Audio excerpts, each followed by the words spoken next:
Thank you for tuning in to the best parenting show on the internet, Post Daily Dose. It's the Post. It's the Post. It's the Post. The Post Daily Dose. It's the Post. It's the Post. It's the Post. The Post Daily Dose. It's the Post. It's the Post. Hey, how's it going, everybody? Happy Tuesday to you all. Hope everybody's doing great this evening. This is Kristi, Saul, the co-founder of the Post+Institute, adjusting her light and coming at you live. Look how it gives donuts. Look, donuts? I've got donuts in my glasses. I'm just chilling while you guys log in so we can talk a little bit this evening. Of course, I want to promote these two absolutely fabulous books. You can get From Fear to Love through our book promo, feartolovebook.com. This is one of the easiest and best reads when it comes to understanding how trauma affects the mind-body system and what we can do as parents and caregivers to help create healing for children who have experienced pre-birth and early life trauma. This book is also helpful for all of us, just in terms of understanding humanity. So if you're involved in the lives of children in any way, this book is an excellent book.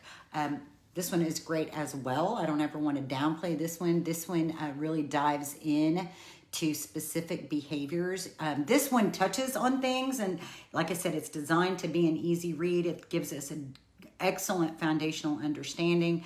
This book goes through 27 different behaviors that are very common for people who have experienced trauma. It helps us understand those behaviors, and it helps us understand what we can do differently, because often the traditional parenting paradigm is not helpful and in fact adds fuel to the fire when we're talking about trauma and how it affects the brain. So check these out.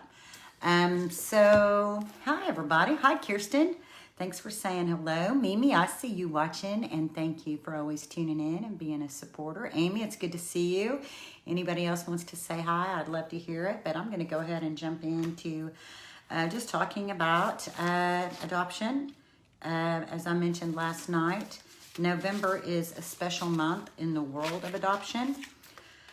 There's controversy, even in the world of adoption, about how to acknowledge the month of November. Hi, Joni. Nice to see you with us tonight. So I'm just going to talk about that a little bit, and then we'll talk about some other things. There's sort of these two different, in fact, I put two different hashtags because I don't have to pick. I don't have to pick a side.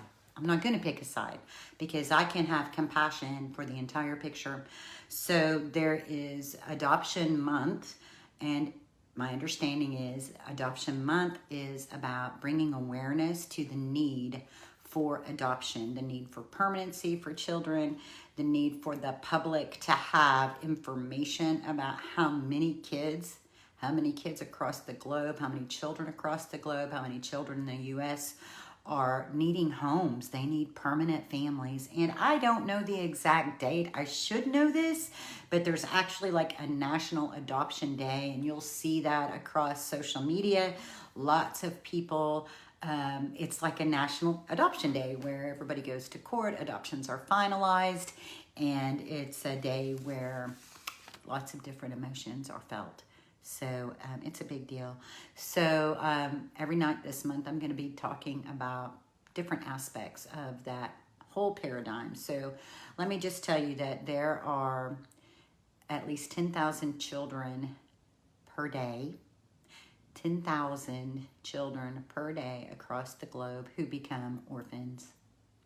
There are over 140 million orphans across the globe currently. There are over 400,000, so almost 500,000 children in the U.S. who are in foster care.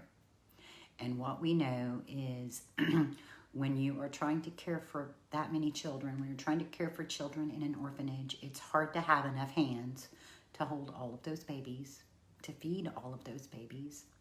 So it's very difficult for that to be a really healthy environment. And we know that children in foster care often experience multiple placements, and that every placement is a repeated wound. of the initial abandonment. So it's very difficult for those kids. It's hard on their hearts. It's hard on their mind-body systems. It's hard on their brain development. So children need family. They need permanency. So we talked about that. Now let's talk a little bit about this adoption awareness piece. And so people who speak from the place of adoption awareness are often wanting to bring to light that the world of adoption is not all sunshine, rainbows, and lollipops. It is not a perfect world. It is fraught with lots of complications. Not all people who put their children up for adoption, it is said that many of them are coerced into the process. Sometimes open adoptions are promised, but then they are not followed through with. And so tonight I want to talk a little bit about some of the history of adoption as I know it. My mom is an adoptee. She is 70. I have to do the math. Good job. Can you see me doing the math? I'm doing my gazindas. Hang on for just a second. Let's see. I'm 53. My dad's 83. My mom's 7 years younger than my dad. So my mom is 76. I think I win. Yes, it's a long journey, Maureen says. And thanks for saying hi, Amy. I appreciate that. So my mom is 76 and she's an adoptee. She was adopted at a time when it was a secret. So she was actually born in California. Her adoptive parents were in California as like they were during the Dust Bowl and after the Depression, and so lots of people were in California because Oklahoma experienced the Dust Bowl, and so farmers could not farm in Oklahoma, and many people, you know that song, Okie from Muskogee, and that's a song that talks about being sharecroppers in California. And so my mom was adopted by her parents while they were in Oklahoma. She had brothers who were working in the shipyards in California at the time, and then they were also working in the in the fruit and vegetable harvesting. And so when they came back to Oklahoma, her birth certificate was forged by a doctor in their hometown. So it shows that her birthplace is Sapulpa, Oklahoma, and it shows that her parents are Avi and Herman Johnson, and none of that is true. Not a word of it. So her biological history was erased. We have to understand that and remember that there was a time when giving birth out of wedlock was a shunned experience. That's not so far back in our history. We still have evidence of that lingering around. When I think of other adoptees and their stories of learning who their family were and having to get judges' orders to get records unsealed, that was as recent as 10 years ago. When I think of other situations and in states across the United States, even currently, adopted children, once they become adults, do not have access to their birth records. They don't have legal access to that information freely. So, that ain't no good, is it? It's not good. It's not good for them. It's not a child-friendly process. And yet it's supposed to be all about the child. So this is something like adoption. It's supposed to be all about the children. It's supposed to be all about getting children into secure, permanent homes. And yet there's so many obstacles about that. There's so many, in some situations, depending on the process of adoption, it can be extremely expensive, $10,000 to $50,000 through private adoption agencies. I did read that in many states, if you go through a foster to adopt program, it's more like $2,000, and oftentimes those fees are waived. So I'm not an expert. Don't count me as an expert about the process of adoption, but I just want to let you guys know that it can be fraught with difficulty. And yes, the fact that birth records are sealed and that people do not have access to their own information, it's very sad. It's very sad. So, Adoption Month. Children do need permanency. They do need forever homes. And there are still lots of problems in the world of adoption. There was actually an era in the adoption industry that many refer to as the baby scoop era. I'd have to, in fact, I'll come back with specific dates. I've got a picture of what it looked like. So I'm going to try the best I can from the picture in my brain to set specific times, but I'm thinking it was probably from about 1930 to maybe like 1970, 80. So it was a pretty big time frame. I watched a movie not that long ago about a doctor who delivered many, many babies to many unwed mothers and did many backdoor adoptions. Most of these women were mistresses to people, to men of wealth. And so they would have affairs, and biologically speaking, pregnancy happens, and these men would pay for this doctor to perform, to help the baby be born, for the woman to give birth, and then they would arrange these private, secret adoptions. So yeah, the history of adoption is it's very mixed. And so I think we have to have that in our heart when we have these understandings, when we understand, especially when we're listening to adult adoptees speak, I think we really need to listen to what they're saying. Their account of their experience is valid and real, and we can learn from it. So if we listen with an open heart, sometimes the things that they say may be very barbing. It may be difficult to hear. It may be things that are sort of almost hard to stomach. But it's very real, and it's really important for us to learn, because when we can do that, when we can, like, I don't have to choose a side. When we can embrace the fact that this is a complex process, then we all win. It helps us to have empathy for our child. It helps us to have empathy and understanding for their family of origin, for their, even the term family of origin, first family, tummy mama, birth mama, real mama, all these sorts of words can be very triggering. And so being very mindful about how we talk about it, being mindful about what the experience really is, I think is extremely important and extremely valuable. And so as I say that, I want to talk a little bit about, this is actually coming straight out of this book, Chapter 3 of Brian's book, From Fear to Love. And this book was actually written in 2010, but Brian was one of the very first people to actually talk about the importance of the womb experience, and to talk about the reality that adoption is trauma. It may be an unavoidable trauma. It may be sort of the lesser of two traumas, so to speak, but it is trauma, and that's real. And it's important for us to just understand that, to embrace it, to avoid it whenever we can, but it's not always avoidable, and it's been around forever, since the beginning of having babies. Whether it's because a mother died or a father died, or it may have happened initially through, honestly, when I think about tribes and tribal living, first adoptions may have actually started as a form of slavery.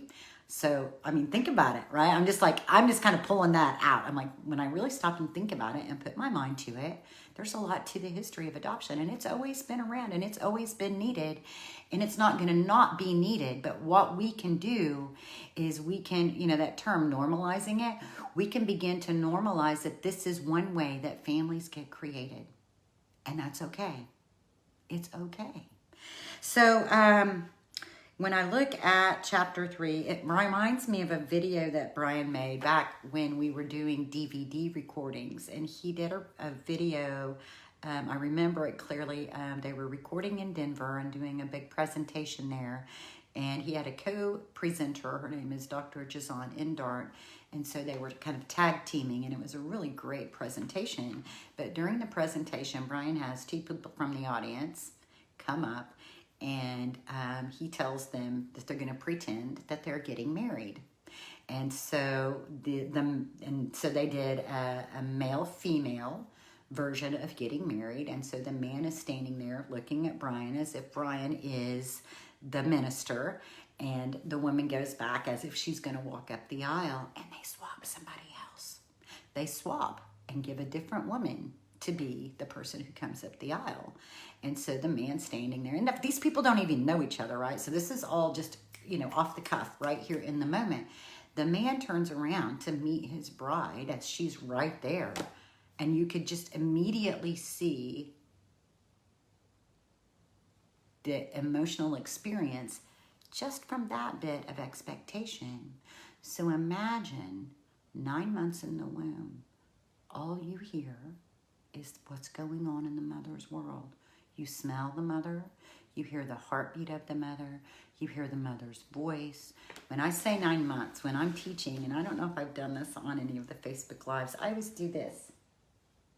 Because it's not 9 months like you and I know 9 months, where you're like in and out, you're moving around, you're doing this, you're doing that, you have all this activity, all these things. It's 9 months in solitary confinement. When that is all, that's everything. It's your entire world. The fetus's entire world is the womb. I said last night, the womb is sacred. Pregnancy is a sacred time. So when we think about that, and then we think about adoption, even adoption at birth, we're removing the baby from everything they know. And at a baseline, that is traumatic. Again, I'm not saying it's not like saying it's worse or better. It is an is. It is a fact. It is a reality. And it's something that we need to know. We need to understand it so that we can embrace our children and understand how it is that they may be struggling. So the title of the chapter that I was referencing, Don't Ever Underestimate the Role of Trauma. Dr. Marcia Axnes, who wrote a beautiful book called Parenting for Peace, she puts it like this: the baby's brain, the baby's mind-body system is being wired for the world it expects to be born to. It's pretty profound, isn't it? So, never underestimate the role of trauma.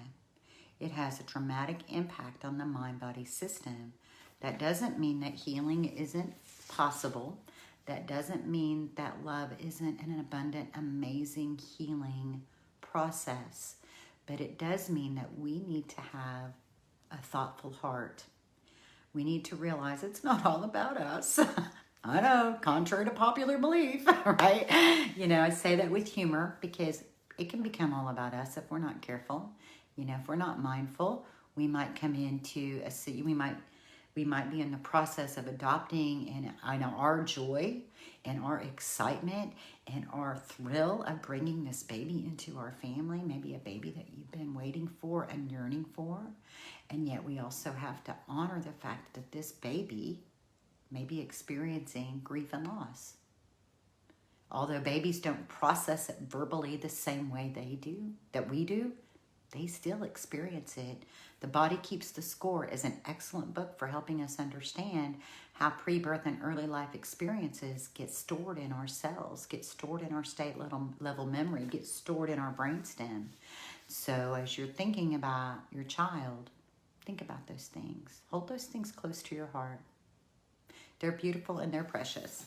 And it helps us understand why sometimes the traditional parenting approaches may not be very helpful for those babies. They may be more sensitive. They may need a little extra TLC.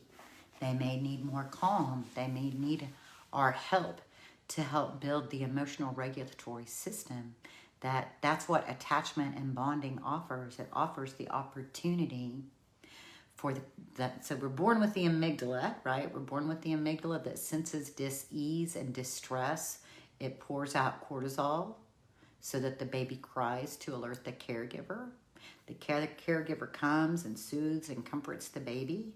And what that does is it helps build what's called the oxytocin response. So the oxytocin response helps the outpouring of the love hormone, the cuddle chemical, oxytocin. And one of oxytocin's job is to help modulate the cortisol over time, over lots of time, over lots and lots and lots and lots and lots and lots of repetition. The brain will learn that when cortisol comes, doop, oxytocin comes right after. So love truly is healing. There's lots of hope, but we have to have a deep understanding of what our child's experiences are and also what our experiences are. So with that, I'm going to say good night. Joni said that she just started listening to The Body Keeps the Score. It is an excellent read. And I'll tell you, if you love deep reading, back in the back, I don't know if you have Brian's books or not, but his reading recommendation list is literally, let's see, page 114 to page 123. Yeah, he's pretty well studied in this area, that's for sure. So I'm going to close for tonight. We'll see you guys tomorrow. Remember what Brian tells us. In any given moment, we can act out of our same blueprints of fear and stress and overwhelm. Or we can take 1 to 2 to 3 to 10 to 20, however many deep breaths we need to take until we feel our brain begin to calm and quiet, and we can choose love. When you lay your head down tonight, put all those worries to the side, all those things that you've picked apart. Why did this happen? Why did they do that? All that that we do in our brain. Set that aside. Pick one thing from the day, one moment. It could be a moment of connection. It could be a moment of laughter. Maybe it's a moment of quiet. It could even be a moment that had conflict in it, but you found resolution. So take that moment and blow that up like a great big balloon and let that be what you rest your mind in so it becomes the building block for tomorrow. Much love to you guys. We appreciate all that you do. Thanks for following our page. Thanks for being supporters. And thanks for all that you do day in and day out to create healing for your children. Y'all take care.